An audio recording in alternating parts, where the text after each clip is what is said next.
Ya lo hace. Pierna derecha, directo al arco. ¡Golazo! ¡Golazo!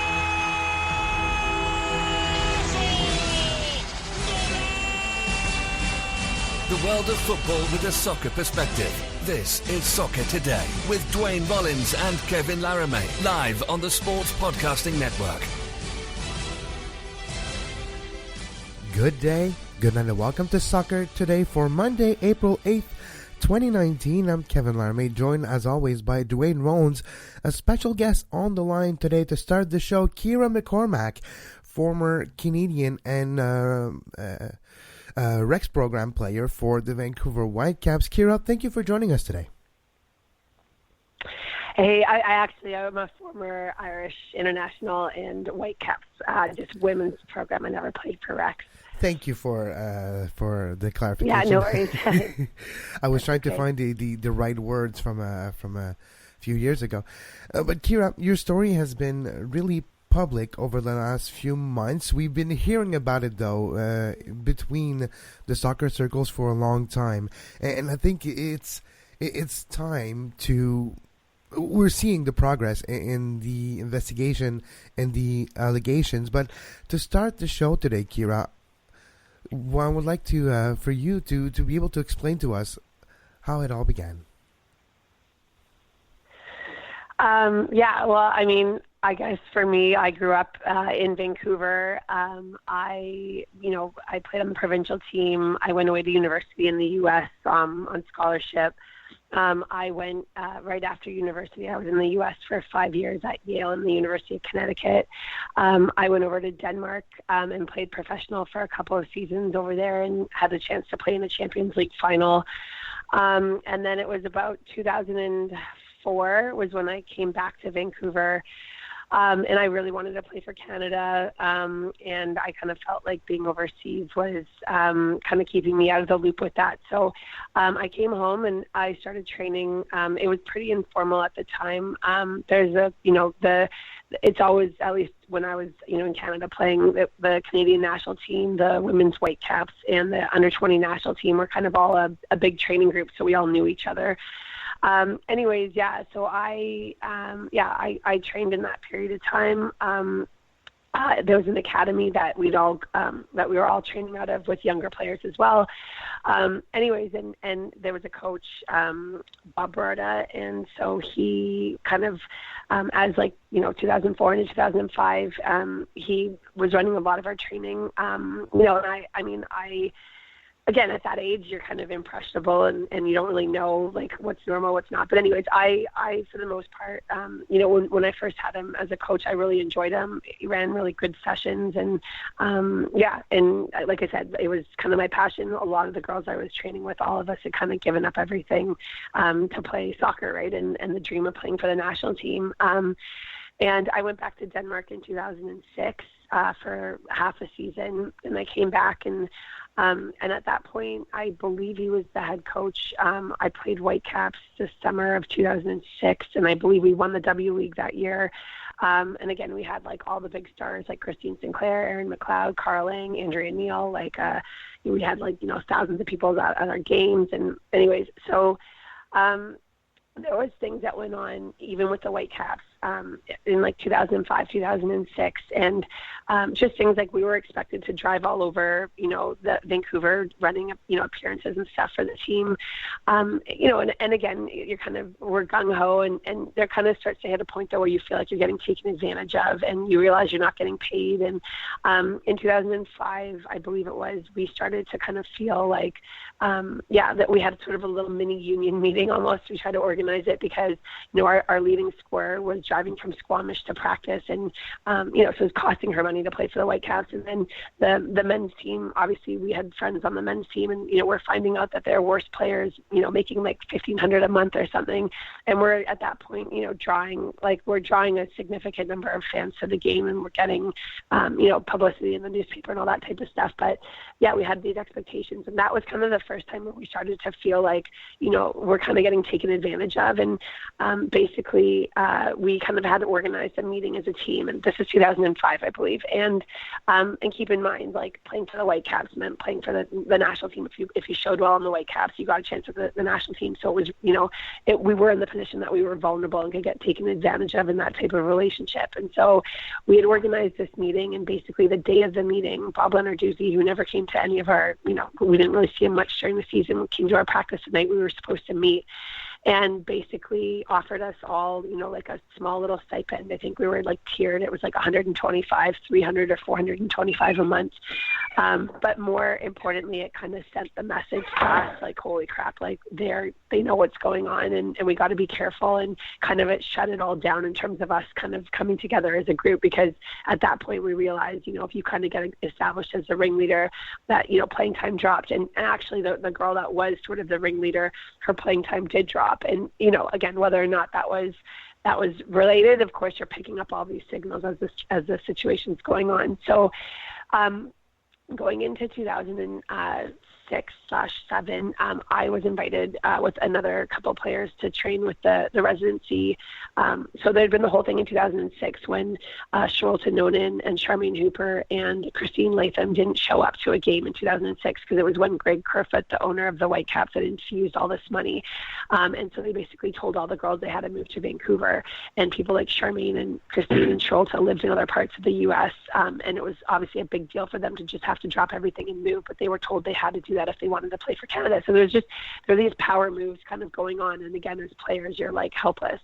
So those girls didn't show up to a game against I was in Newfoundland against China in August, and basically all of them got dropped from the national team, and they never played for Canada again. So that, again, like, they were significant players at the time, and that, again, like, sent a very clear message, like, what happens if people spoke up. So for me, it moved into 2007. I was a guest player for the residency program, so they were training every day in Vancouver.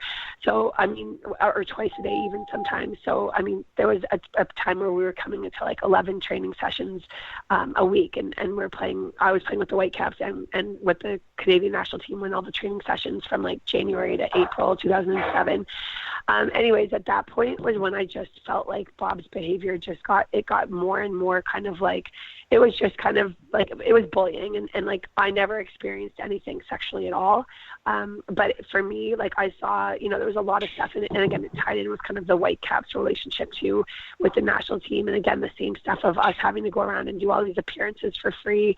I saw my younger teammates coming to me telling me, like, we're basically getting told that we're going to get kicked off the U20 team if we don't miss school to come to practice. There's another player that was really struggling in school, again, felt like she had to come to practice, and I was, tutoring her on the side just to help her, and again, she felt silenced. And anyway, so there was all these different kind of situations that I just knew, like, deep down, again, I'm like 26, 27, this is the environment you've been in your whole life. You don't know, like, is this what it takes to make the national team, whatever. But it just started feeling very wrong to me. And so basically the tipping point for me, and I talked about it in my blog, that basically I was driving with one of my teammates who was like in the same situation as me. We were playing for Whitecaps and in the national team at that point, at the residency camp. And basically, there was a star player coming in. She was told, basically she was going to have to sleep in a room the size of a closet and, miss national team practice to show this girl around. And so, basically I was in the car with her when Bob just like tore her to pieces because she just didn't she kind of, pushed back a little bit on it. And so she pulled over the car, like, to the side of the road, and she's like hysterically sobbing. And I just was like, this is just not right. Like, I know all of this is not right, and how we're getting treated is not right. And so, anyways, so we had done a clinic with Bob Leonarduzzi the week before, or like a couple weeks before, and he was the president of the Whitecaps at the time. So I suggested to my friend, I was like, why don't we just go and talk to him? Because he seemed like a nice guy, and, he's obviously like in more of a position of power, and we're totally getting bullied right now. So let's go talk to him. So I organized it with him. We met him. And at this point for me, like, I'd kind of checked out of I'm not playing for Whitecaps anymore. And so, but my friend was staying and playing the whole summer. So we met him on the Tuesday. We told him what was going on. We begged him not to give our names, especially for my friend that was staying in town. For me, it didn't matter as much because I knew I was going to write an email the next day and say that I was gone.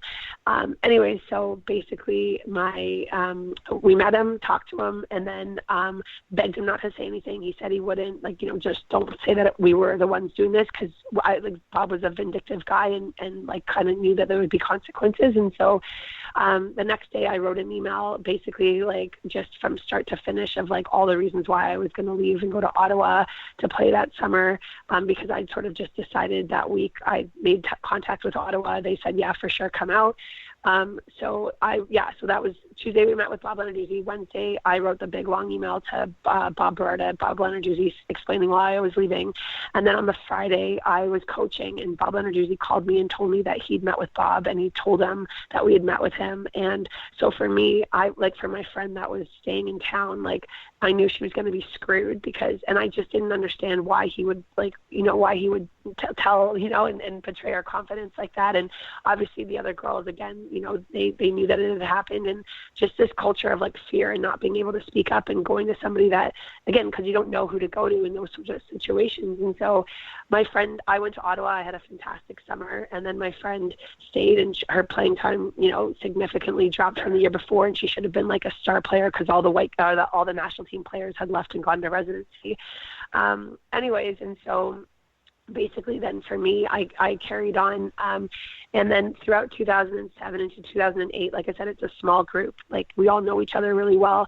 One of my best friends was one of the U20 players. And so, I was kind of heartbroken because I kind of knew for me, by me leaving, by me sort of dropping that bombshell on Bob Berardi, that I'd kind of ended my own national team career with Canada. But I was fine with it because I'm not willing to see people getting treated like this. And I know it's not right. And I had an Irish passport, and I knew I could go and try and play for Ireland. So, anyways, like I said, but it was hard for me, obviously, because, playing for Canada was my first dream and stuff. And so my friend was telling me stuff throughout the year, this stuff continued to escalate. And then she was bringing up, all the things I brought up in the blog. She was telling me, she saw, him in a parking garage with a player at 6 a.m. or she saw, another player had gotten these inappropriate texts, and that he'd gone into sensitivity training, and there was rules that, he wasn't supposed to be one-on-one with the players anymore. He had an apartment in the building with the girls, which they felt was really inappropriate. So I'm hearing all these things that, to me, I'm this is turning really rotten really quickly. And same thing where she's terrified because she's taken the year off of university. She's also been in a very professional environment in university, so she knows, even as a young player, what it's supposed to look like. And it just was it just felt surreal that this was happening at the national team level. And so I was getting all this information. I ended up, again, we're all talking behind the scenes. And then, long story short, Andrea Neal mentioned it.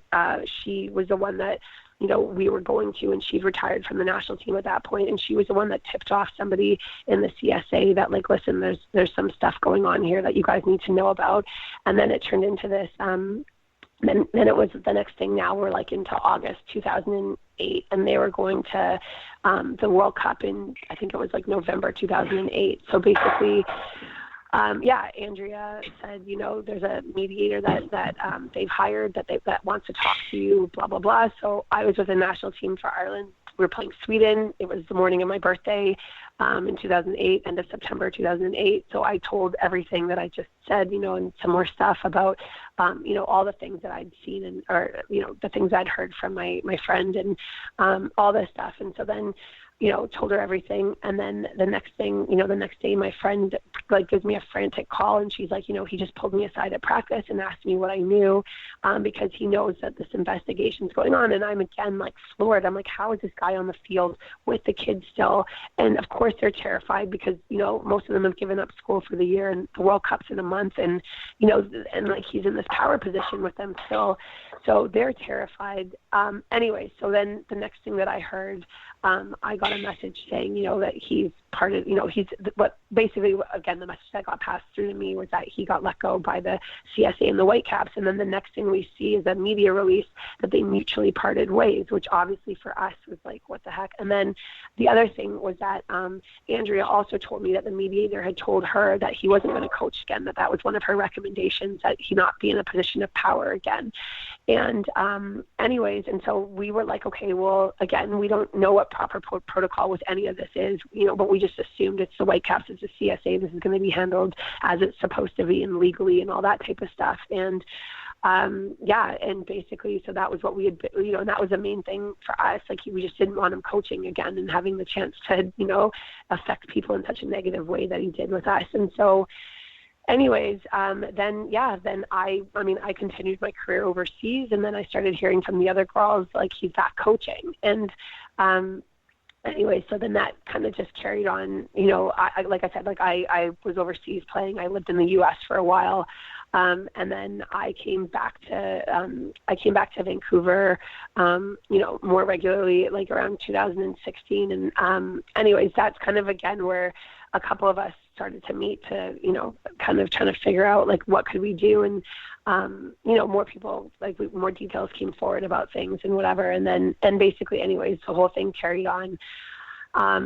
Basically culminated with, and like, again, over the years, like, there's been obviously just within society, there's been like the Penn State scandal, there's been different things going on, and there's been different times where, like, I've wanted to say something, but of course it's like terrifying to be in the position to be the one to, be the one to say something. And so, yeah, and I think also too, when you're, I think even for me personally, like, as when you're an athlete playing at that level, like, you're just taught to power through things. Do you know what I mean? And like, you don't really, like, for me, I've kind of been processing a lot of the trauma of it, because it really was, we were so vulnerable. And I mean, like, we had no power, no control. We had this dream, these people totally used it against us to, like, further their own agenda. So anyways, basically, I kind of got triggered again with that whole CBC report. Like, I guess at this point, probably like 6 weeks ago. And, I tweeted something like, this is the most overdue, media, because I have friends that played other sports, like other national teams for Canada and stuff. And I know that this is like a widespread issue of, like, coach, like, misconduct and abuse and all that stuff. And I just couldn't believe that, like, it hadn't been spoken about. And so when that article came through it was a Monday, like, I guess 6 weeks ago now, I just was like, I'm like, thank God they're finally talking about it. And then, and over the years too, like, there's been reporters and things behind the scenes that have asked, and I've told the whole story from start to finish, and they, at the end of it, it's always like, you're not a victim. And I'm like, I know I'm not a victim, but, like, like, this is something that needs to be investigated and looked into. And so I just, I read that article by CBC, the National reached out to me because of my tweet saying, would you ask a question to the NSOs if they can properly investigate themselves? So I said, yeah, sure. And I asked that question, can you guys investigate yourselves? And then the next thing, it was on the National on the Friday night, and, like, the answers again were like, oh, we've got policies on our website, or, oh, call the police if, tell someone that'll call the police, and all this stuff. And anyways, and I just was so angry listening to it. And so then the following Monday, I went to a Whole Foods by my house, and I sat and I just wrote out the whole blog. Like, I wrote out the whole story from start to finish. I try to just be as, like, factual as possible with the whole thing. And again, I didn't know if I was going to post it. I was, again, like, terrified, but I wrote it. So I'm like, at least I have it. And I was like, this is the last time I'm ever writing this blog. I'm either posting it or I'm not posting it, and I'm going to try and move on if I don't post it. And so I was walking out of the Whole Foods, and I wanted to go back and get a couple of cookies for the walk home. So I went back and got cookies, and I was standing in line.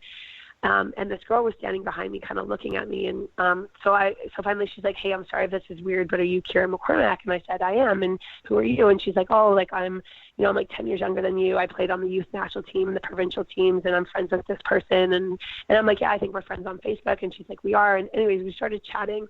And I'm like, it's so weird running into you. I'm like, I just finished writing this blog, like, about this, about Bob Beretta. And I said, did you ever have him as a coach? And she started to tear up, and she said, Ciara, I've been in therapy the last 2 years because of that guy. And I was like, what? And then, he'd bullied her, and she moved from another place. And anyways, she had her whole story. And that to me was like, I'm a big believer in like signs and like the universe telling you to do things. And for me, like that was the sign I needed to like publish it. And I felt like, okay, if I'm meant to end up dead in a ditch after doing this, like that's how my life's supposed to end. Like I just need to do this. And so, yeah, I posted the blog the following Monday, and then it's just obviously like you guys have all seen what's happened since. So yeah, well, since the that's last pretty much the best I can say. Yeah, it is the best you could have done too, I think. And since then, investigations have been reopened.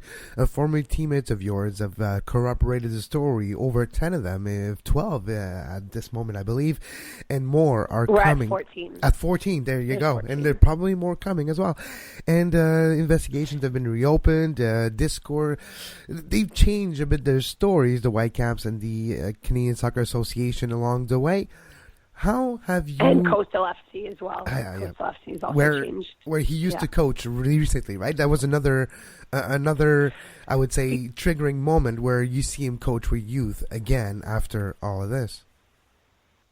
Yeah, absolutely. So yeah, and I think it's important, to just, another person that actually is, I don't know if you know this because it just happened late on Friday, but our former manager with the Whitecaps came forward on Friday and said that she alerted the Whitecaps multiple times to, things that we had brought up and she saw inappropriate text that she brought to the Whitecaps. So she also, it's been a huge person for us to come forward to say, as an adult, as like the one that we trusted in the situation, she tried to protect us and went to the Whitecaps and they too did nothing. Yeah. So they knew, like that was a huge thing for us on Friday. No, the aspect of knowledge was never in doubt. You of all people were mentioning it way before it was acknowledged that you were actually whistleblowing this whole affair. And nowadays, the rules are in such a way that you cannot be vindicated as a whistleblower. And when we look at this entire situation, that's exactly what happened. And there's many examples of players losing their spot on the national team, losing their dreams, losing their livelihood because of the allegations right here on Bob Barada. But you mentioned the blog post, Ciara, and for me, how did it change how your story, and when I say your story, I mean the story, because it's a story and it's not just about you. You're just one of the example of the multiple of athletes that were affected negatively and had their career cut short for this reason. How did the blog post change other people's perception on the story? I think it's just like we've just been silenced for so long, and I think, and obviously there's like an element of fear with all this type of stuff. And so, I think how the blog post changed things is that everybody knows now what happened. And I think that's obviously, I think even from like a mental and emotional standpoint for us, I think, again, I'm still coming to grips with the whole situation, to be honest, in ways that I wasn't even really expecting. And I've, again, even what you're saying, I did have my career cut short. I kind of moved on from it, and I don't, like I said, I'm a big believer everything happens for a reason, and I'm not a person to sit and dwell on the negative. But yeah, that's the reality of it. And again, it's a choice that I made, to speak up, and that's just the person that I am and how I was raised. And for me, it was not worth playing at a World Cup or Olympics if I had to sit and watch people get treated the way that they were. But I think, I think it's kind of been a healing process for a lot of the girls, just to, the fact that we feel heard now, which obviously feels good when you felt silenced for so long. I think also now, I think there's a huge movement starting where people, because it's not just a Canadian, soccer problem. This is a huge problem across sports. And I literally have lost my voice because I've been having conversations nonstop for the last 6 weeks with people across the country, both in soccer and youth soccer that have experienced horrible things, and also in other sports as well. And I think, I think there's just now an awareness and a conversation, and I think a platform for other people, within this whole story with Bob Barada, that maybe they've been afraid before to say something, and now, they see that, I've thrown myself to the wolves, and I'm still standing. And yeah, like, so I think it's encouraging truth, which I think promotes healing, and I think also, which, that accountability and transparency also promotes change. And I think, I think that's, obviously for all of us, this is a huge, we all have lives and things going on and jobs and families and all that type of stuff, but it's just, I think we're all willing to put it aside because we just want to make sure that nothing like this ever happens again to young athletes in Canada that want to, reach the national team level, whether it's soccer or any other sport, whether they're boys or girls or whatever. Like, every athlete deserves to be able to pursue their sport in a healthy and a safe environment. And, we need to change the laws. It's not, I'm so sick of hearing the word policies. Like, we don't need any more policies. Like, we need laws to hold people and organizations accountable if they don't provide that safe space. And I think, obviously we're still in the sort of like, the people are still coming forward with their stories. But for me personally, like, I've already started to, start looking forward in terms of like, what can we do to change things moving forward? Because, I'm like, I won't rest until I know that, my friends' children and my nieces and, that they're all going to be able to play sports. And if they want to pursue it to the highest level, that they'll be able to pursue that passion and not have that passion manipulated and taken advantage of. And yeah, like, because I think it's just been atrocious what's happened to us and happened to other people. Are you surprised, Ciara, by the reaction to the story? Yeah, like, to be honest, I literally feel like I hit publish on the blog, and I like, I'll give you an example. Like, I literally, my lease ran out March 15th. Like, I didn't, like, I basically asked my friend if I could sleep on her couch for a month because I didn't know what was going to happen. Like, I was terrified. So, yeah, like, to be honest, that's probably been the most surprising part for me, like, just the absolute and overwhelming support, like, that I personally have received, and all of us in the stories received. Yeah, maybe I just have a bad view of the human race. I don't know, or I don't know, like, but yeah, I've been shocked by just, like, literally, it's been so supportive, and again, like, there's a little part of me that's still obviously, it's sort of scary putting yourself into this position, but like, every time somebody says something or I get a message or whatever, like, it's kind of like affirming that, like, I did the right thing by doing it. So yeah, it's been a good part of it for sure. I'm wondering what you feel is an appropriate outcome of this. Is there something that can happen? You said you don't want to see any more policy, but I'm just curious what you'd like to see as a result of all this. Well, to be honest, actually, it's funny you asked that, because I sort of, those of us that sort of have, behind the scenes with this whole thing, I met with one of the girls this weekend to kind of like map out, like, what do we want going forward. And I think, this is what I personally came up with. Like, I want to see change the laws, change the structure, and change the culture. Like, from the law perspective, like, I think if you're a person in the position of like the Whitecaps management, and you're in a duty of care, and you have people below you that are vulnerable, and you get told this kind of information and it should be reported to the police, and you choose to have some kind of a sham investigation that doesn't even talk to the players or the manager or anybody, like, that should be a crime, in my opinion. Like the Penn State guys that covered it up, like, they went to jail. I'm still learning about the laws and stuff in Canada, but I think anybody involved in covering up a situation like that, like, the laws need to be changed to hold them accountable. And, I think if people and organizations are held accountable, like, that's where big change starts to happen. I think the structure needs to change. I think it's so wrong in Canada that the Whitecaps as a private organization have somehow, like, inserted themselves into the pathway with the National Sport Organization, because at least with the National Sport Organization, they're funded by the government. They're answerable to the people. A private business isn't answerable to anybody, and I think that's part of why we got put into such a vulnerable position. So that's a huge piece of it. I also think another part of it is that, coaches, it's very Catholic Church, like, in terms of how it is with the coaches right now. And I think, like, one of the things in the CSA, one of their statements that really struck me was like, we found out about whatever, we did an investigation, and we parted ways with him. And it's like, you guys are the national body that, like, is in charge of the coaching accreditation, then you're basically admitting that, like, because of some sort of behavior, you've, let him go or parted ways with him, or whatever, information that was gleaned from this quote unquote investigation.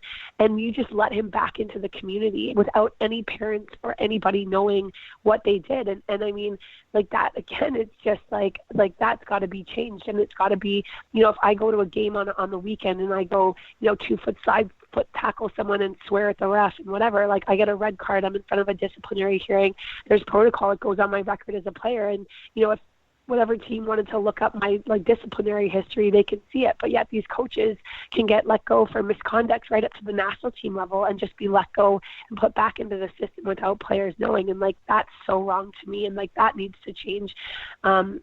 And I mean, I think in this situation, I think I speak for everybody when I say that, like, we want Bob permanently banned from coaching, like period, and then I think, the other part of it as well is changing the culture. Like, everybody's been saying to me, like, oh, you're so brave and so courageous for speaking up. And, it should not be brave and courageous to speak up. Like, that should just be the norm. Like, it should be, you see something that's wrong and, like, you stand up and you say something. And, like, again, just the pure level of people that knew this story across the country and didn't do anything about it. Like, it's we got to change the culture, and we've got to be putting, like, athletes' health, well-being at the forefront. And, we have to be taking responsibility. Like, everybody saw him, that were, in Vancouver, that, like, directly knew the situation, saw him coaching week in and week out, and nobody did anything. And so, yeah, like, I mean, it almost makes me cringe when people say, like, it's brave and courageous, because, like, I really want to live in a society that, like, what I did is just normal behavior and not brave and courageous. And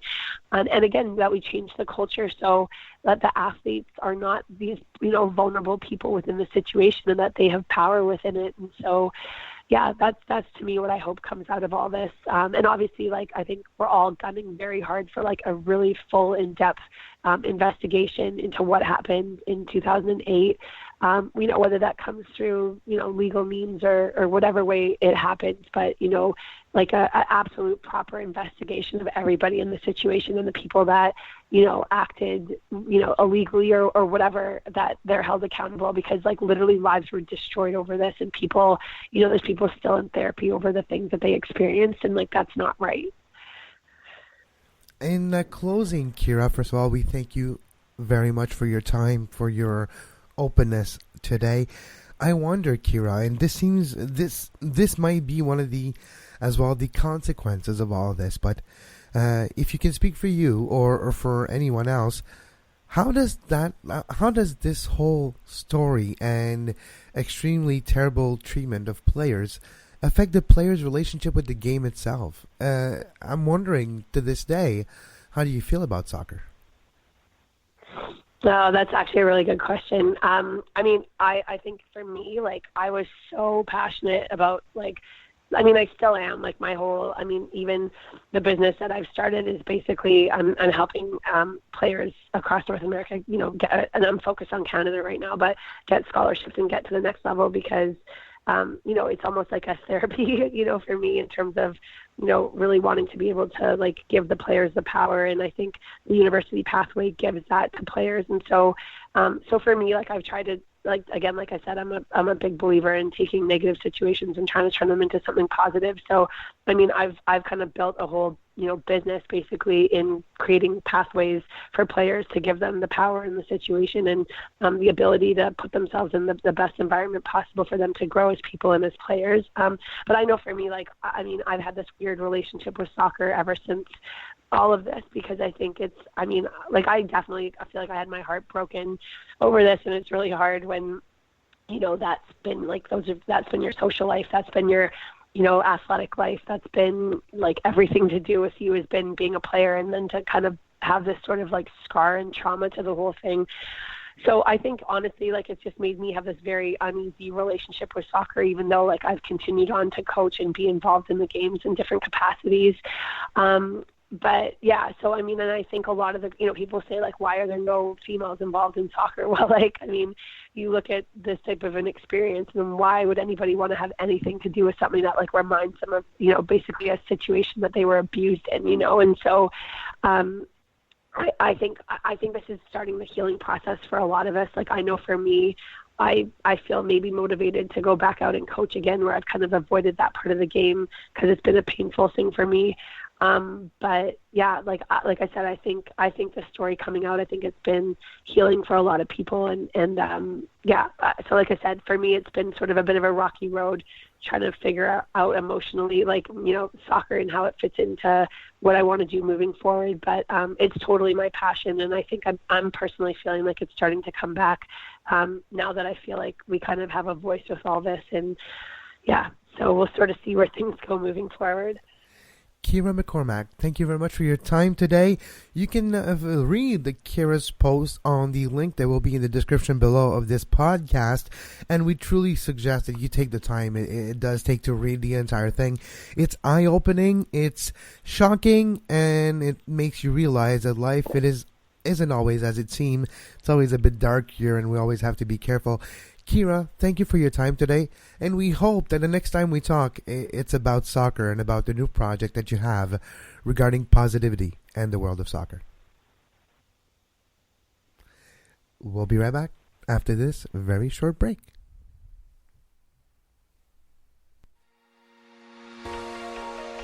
You are listening to Soccer Today. Follow us on Twitter at SoccerTodaySPN and like our Facebook page, facebook.com/Sports Podcasting Network. You can find the podcast version of all the shows we do on iTunes, Apple Podcast, Google Play Store, TuneIn Radio, iHeartRadio, and anywhere you get your podcast.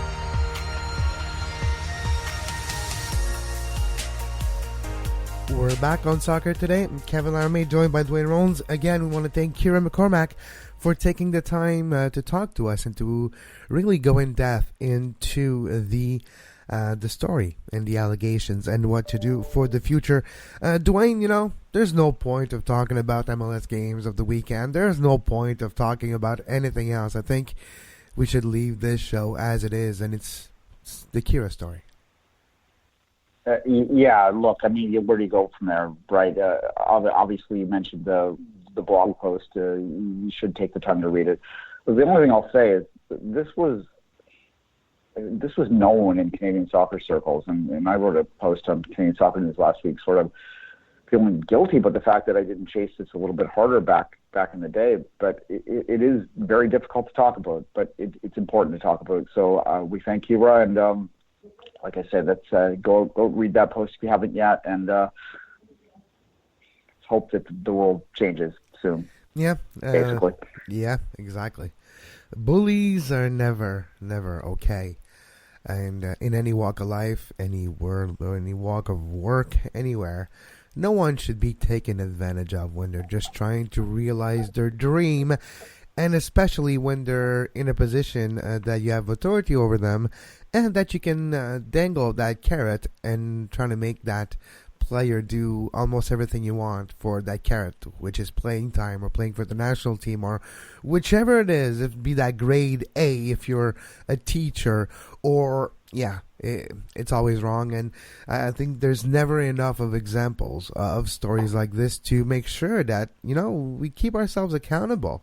And I think we have to be honest here. We're all included in this. We should have been talking about this a long time ago. We should have listened and we should have acted when it was time. Not a lot of people did. Does it make it better now that it's 11 years later and things are being done about it? No. Too little, too late. But what can we do? We can't change of how we actually acted on it, but we can damn well make sure that we do our best, that it doesn't happen again. I think it starts with the parents. It starts with the kids. If you're a player at 14 years old, 16 years old, you're on the cusp of the national team, you're on the cusp of the first team of your academy, and you see glimpses of treatment like this. If you are the parent and your kid tells you, I don't like the way my coach is talking to me, it feels weird, he's threatening me with, please listen and don't disregard. Listen and believe. It's not about believing. It's just listen to your kids. They'll tell you. And if they don't, well, if you see a signal, if you see a sign, please act on it. We've had enough bullies in the world of sports, and we have enough bullies in the world of coaching in sports, and I think we're better than this as a society, no? No, we should be anyway. But yeah, thanks again to Ciara though. That was something that we all should listen to, and I hope we did her justice today. I hope so too. And by the way, if you like the interview, make sure you share it, retweet it. We want to get the story heard as much as possible. Follow Ciara as well at Ciara McCormack. You can follow Dwayne at 24th Minute and myself at Kev Larme. We'll be back tomorrow with more on the Canadian Women's National Team with their victory against England. We'll review the weekend of Week 5 in Major League Soccer. We'll do this tomorrow on Tuesday, and we'll set the table for tomorrow night's MLS games. But until then, as always, for Dwayne Rollins and Kevin Larme, we do thank Ciara McCormack for her time today. But until tomorrow, have a great soccer. You can find the podcast version of all the shows we do on iTunes, Apple Podcast, Google Play Store, TuneIn Radio, iHeartRadio, and anywhere you get your podcast.